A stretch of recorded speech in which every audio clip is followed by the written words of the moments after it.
देखिए दिल्ली जाना आना हमेशा लगा रहता है, चुनाव का समय है, आने वाले शीघ्र ही बहुत जल्दी हमारी पार्टी क्या सोच रही है, क्या करेगी 2024 के चुनाव में शीघ्र ही निर्णय ले लेंगे। एनडीए से बात बनी सर सीट शेयरिंग देखिए को लेकर कोई भी ये क्या करना, बात कर रहे हैं? आप लोग एक पूरा जान लीजिए कि मेरी पार्टी का एक उद्देश्य है निषाद समाज को आरक्षण दिलाना, और आरक्षण के बगैर किसी भी गठबंधन से कोई भी समझौता नहीं होगा। इसलिए आने वाले समय आप देख लीजिए, जब तक आरक्षण पर ठोस निर्णय नहीं होगा तब तक किसी से भी कोई समझौता नहीं करेगा। सीट रहा कम ज्यादा आगे पीछे ये सब ठीक है, अपनी जगह है, लेकिन जब जो हमारे उद्देश्य है पार्टी का, वो उद्देश्य जब तक पूरा नहीं होगा तब तक कोई निर्णय नहीं। बहुत जल्दी हो जाएगा, बहुत जल्दी, कल से तो आखिर सर मुकेश सहनी महागठबंधन की ओर जाएंगे क्या? जो भी जानकारी होगा 2 रोज के अंदर। सर पशुपति पारस आज प्रेस कॉन्फ्रेंस करके कह रहे हैं कि हमने बहुत इनोसेंट भाव से, मतलब पूरा लगन के साथ उनके साथ था, लेकिन मेरे साथ भेदभाव किया गया, इस तरह की उम्मीद नहीं थी। तो भारतीय जनता पार्टी किसके साथ अच्छा करते हैं? देश में इतिहास गवाह है, हमेशा हर किसी के साथ उन्होंने कहीं ना कहीं छल करने का काम करते हैं। तो निश्चित तौर पे जो भारतीय जनता पार्टी की वो कोई नया काम तो नहीं किए। करीब 1.5 महीने के बाद आज मंत्रिमंडल का विस्तार हुआ है, क्या कहेंगे? जितने भी मंत्रिमंडल बिहार की सियासत में क्या अब एक बड़ा खेल करते हुए नजर आ सकते हैं दिग्गज नेता मुकेश सहनी? जिस तरह से एनडीए खेमे में सीटों का बंटवारा हुआ है, कहीं ना कहीं उम्मीद थी मुकेश सहनी को कि उन्हें एकाध सीट तो मिल ही जाएगी, लेकिन पूरी तरीके से उन्हें बाहर का रास्ता ही दिखा दिया गया। अब आखिरकार मुकेश सहनी क्या इंडिया गठबंधन के ऑफर को स्वीकार कर लेंगे या फिर कोई बड़ा खेल करते हुए नजर आएंगे? नमस्कार, मैं प्रांशी राठौर और आप देख रहे हैं नेक्स्ट 9 न्यूज। इस वक्त हमारे साथ मौजूद हैं हमारे सहयोगी अमन जी। अमन जी, जिस तरह से मुकेश सहनी ने बीते कुछ दिनों पहले ही बात कही थी, वह दिल्ली पहुंचे थे, दिल्ली के चक्कर लगा रहे थे, और उस दौरान मीडिया के सामने उन्होंने साफ तौर पर कहा था कि निषादों को आरक्षण मिलेगा तो मुझे महागठबंधन से भी कोई परहेज नहीं है, उन्हें गठबंधन से कोई आपत्ति नहीं है। अगर उन्हें सीटें मिल जाती हैं एनडीए खेमे में तो वेल एंड गुड है, अगर नहीं मिलती हैं तो इंडिया गठबंधन जिंदाबाद है। तो अब यहाँ पर इंडिया गठबंधन की तरफ से भी उन्हें ऑफर मिल रहे हैं, लेकिन कहीं ना कहीं वह वहां पर भी जाते हुए नजर नहीं आ रहे हैं। पैच वहां पर भी सीटों को लेकर फंस रहा है। तो क्या यहाँ पर अब एक बड़ा खेल बिगाड़ने की साजिश में है मुकेश सहनी? देखिए, जाहिर सी बात है कि अगर बिहार की बात करें तो उसमें मुकेश सहनी का भी एक स्थान तो बनता है। जिस तरह से हमने देखा कि बीते विधानसभा चुनाव में उनके हिस्से कम 3-4 सीटें आई, उसमें से हालांकि 3 बीजेपी के पक्ष में चली गई। इसी बात को लेकर मुकेश सहनी बीजेपी से बहुत खफा भी हो गए, बहुत नाराज भी हो गए। लेकिन देखिए, सब कुछ जो कह सकते हैं खेल है राजनीति का, वो ज़रूरत का खेल है, मौके का खेल है। जैसे ही आपको लगता है कि जो आपकी ज़रूरत है वो इनसे पूरी हो सकती है तो तुरंत आप पाला बदलने में देर नहीं लगाते। वैसे ही कुछ मुकेश सहनी भी कहते हुए नजर आए कि भाई, अगर निषादों के आरक्षण की बात हो या तमाम और सारे मुद्दे हैं, अगर जो कह सकते हैं गठबंधन या जो पार्टी उसको हल करने का प्रयास करेगी तो मैं उसके साथ खड़ा हो जाऊंगा, भले ही बीजेपी हो या फिर वो कांग्रेस पार्टी हो। लेकिन अब जबकि लगभग बिहार का जो खेल है वो खुला हो गया है बीजेपी की तरफ से कि 17 सीटों पर बीजेपी, 16 पे जेडीयू, इसके अलावा 5 सीटों पर जो चिराग पासवान की पार्टी है वो लड़ रही है, उपेंद्र कुशवाहा को भी 1 सीट है, मांझी को भी 1 सीट है। तो ये लगभग तय हो गया है कि जो मुकेश सहनी है उनके लिए इस गठबंधन में कोई स्थान नहीं है। तो ऐसे में अब वो अपनी अलग राह बनाते हुए, तलाशते हुए नजर आ रहे हैं। तो ऐसे में क्या कांग्रेस पार्टी में जाना उनके लिए फायदेमंद होने वाला है? यानी कि अगर इंडिया गठबंधन में वो जाते हैं तो क्या ये उनके लिए प्लस पॉइंट हो सकता है? क्योंकि कई सारे पहलू ऐसे हैं कि क्या उनको उनके मुताबिक, यानी कि जो सीटें वो चाहते हैं उन पर चुनाव लड़ने का मौका मिलेगा या नहीं। हम देख रहे हैं लगातार जो कई सारे गठबंधन ऐसे होते हैं जो अंतिम समय में आकर टूट जाते हैं। हम देख रहे हैं कि उत्तर प्रदेश की अगर बात करें तो पल्लवी पटेल का गठबंधन जो है अखिलेश यादव के साथ में था, और लगातार ऐसा लग रहा था कि जो लोकसभा चुनाव है दोनों मिलकर चुनाव लड़ेंगे, क्योंकि 2022 में दोनों मिलकर चुनाव लड़े। लेकिन जिस तरह से कह सकते हैं कि आपस में तनातनी का माहौल बना, तो एन चुनाव के वक्त पहले पल्लवी पटेल ने अलग होने का फैसला कर दिया। साथ में उन्होंने ये भी कहा है कि मैं 12 सीटों पर कम से कम चुनाव लड़ूंगी। तो कई बार ऐसा होता है कि तुरंत मौके पर आके जो पार्टियां हैं वो अलग अलग हो जाती हैं। हम देख रहे हैं जिस तरह से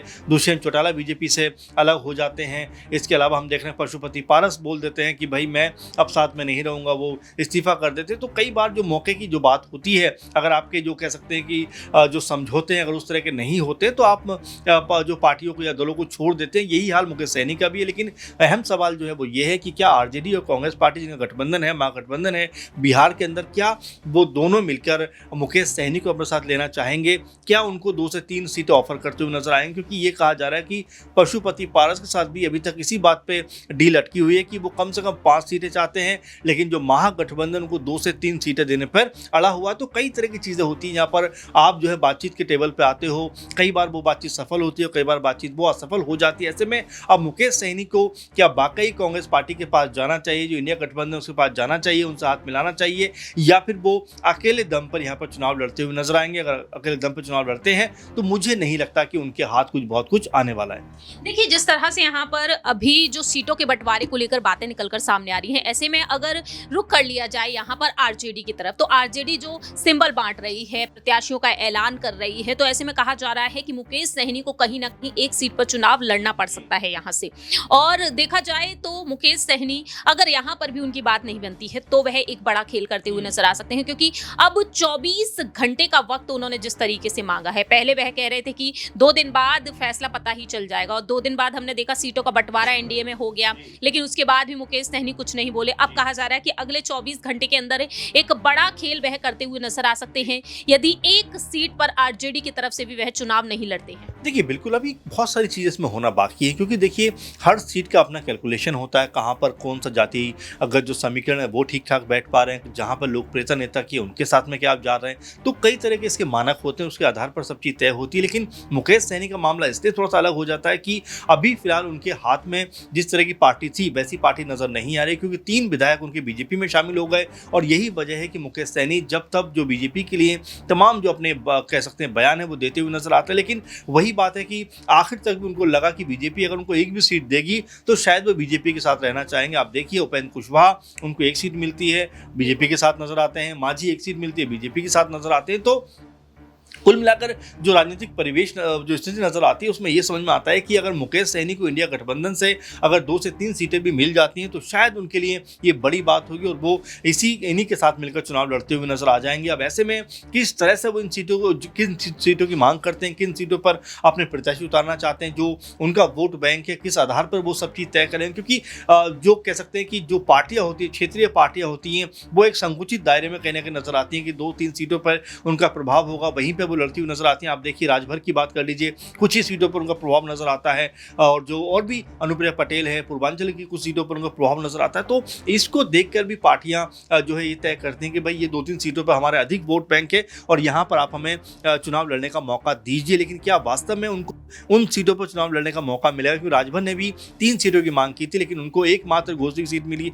ऐसे ही उपेंद्र कुशवाहा ने भी कई सीटों की मांग की। अमन जी, जिस तरीके से यहाँ पर बात एक सीट को लेकर चल रही है, अब यही कहा जा रहा है कि महागठबंधन जो चाहता है कि मुकेश सहनी उनके साथ आ जाए, तकरीबन 4 से 5% का जो वोट बैंक है वो साधा जा सके, तो क्या एक सीट अगर यहाँ पर उन्हें दी जाती है, प्रस्ताव मिलता है, उसे वह स्वीकार करते हुए नजर आएंगे? क्योंकि निषाद वोट बैंक को वह बखूबी साध रहे हैं, निषादों के लिए आरक्षण चाहते हैं। सोशल मीडिया पर रुख किया जाए वीआईपी के अकाउंट पर, तो वहां पर भी आए दिन निषादों को लेकर बातें रखी जा रही हैं, और साफ तौर पर मुकेश सहनी का भी कहना रहा है कि निषादों को आरक्षण मिलेगा तो उन्हें गठबंधन से कोई भी परहेज नहीं है। क्या यहाँ पर सभी मांगे पूरी हो जाती हैं तो गठबंधन की तरफ जाना तय है? देखिए जाहिर बात है, आपने सही कहा, क्योंकि मुझे भी लगता है कि इतनी बड़ी पार्टी है नहीं वीआईपी, और उनको भी पता है इस बात का कि जिस तरह बीजेपी ने उनके साथ खेल किया है, जाहिर बात है कि इंडिया गठबंधन उनका एकमात्र जरिया हो सकता है। और यहाँ पर अगर उनको इक्का दुक्का सीटें भी मिली तो मेरे ख्याल से जाने में वो परहेज नहीं करेंगे, क्योंकि देखिए उपेंद्र कुशवाहा हो, मांझी हो, इनको महज एक सीट मिलती है, लेकिन फिर भी बीजेपी के साथ वो बने हुए। तो आप समझ सकते हैं कि लोकसभा सीट चुनाव में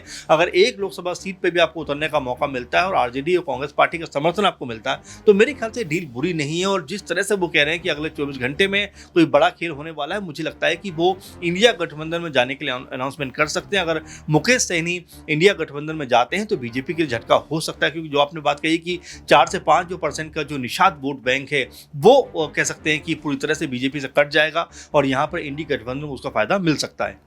वाकई अब यही देखना होगा कि महागठबंधन की तरफ मुकेश सहनी जाते हैं या फिर नहीं, या फिर वह महागठबंधन की तरफ भी ना जाकर और यहाँ पर एनडीए की तरफ भी ना जाकर क्या यहाँ पर एक अकेले ही यहाँ पर एक बड़ा ऐलान करते हुए देखे जा सकते हैं। खैर ये वक्त के साथ साथ पता चलेगा।